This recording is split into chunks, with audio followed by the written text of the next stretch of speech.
ये लोग रस्मन समझते मैं 100 बारी दरूद पढ़ छड़िया तो मैं नमाजा पढ़ छड़िया जलिया ना ना इन्हें जाना इन्हें माना बस है दीन है।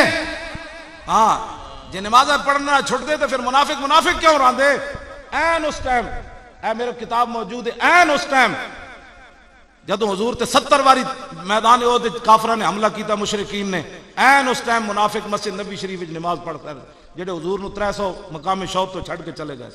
मस्जिद उन्हें उस वेले भी नहीं छोड़ी नमाज उस वेले भी नहीं छोड़ी लेकिन केड़ी नमाज पढ़ रहे सन हुजूर ते हमले हो रहे सन। आज मुसला यही समझता है कि मैं नमाज जो पढ़ लेता हूं जी और मैं जी हज उमरे ज कर रहा मैं आखा ना जलिया गल विच हो रहे जेड़ी मैं कहना हाँ जेड़ा हुजूर दी इज्जत वास्ते गल ना कर सकिया मसीत बचा ली वाह जी वाह ये मसीत की खातिर कई गल न की कई अपनी खानकावां बचाइया कई अपने मदरसे बचाए मुमताज कादरी का नाम नहीं लेना फिर बताओ फिर राज्यपाल का नाम लेना है तुमने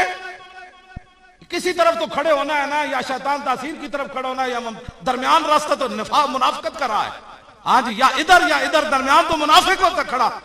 बताओ फिर मुमताज का नाम नहीं लिया तो फिर किसका नाम लेना था तुमने। मुमताज ही तो था जिसने सदी के अंदर जब सारी दुनिया भौंक रही थी तो उसने कांस्टेबल बनकर ना उसने 27 गोलियां मार दी ना नौकरी देखी ना बच्चे देखे जब तक हाँ जी जब तक नौकरी का था उसे पूछता नहीं था जब हुजूर की खातिर 27 गोलियां मारी दुनिया में मुमताज मुमताज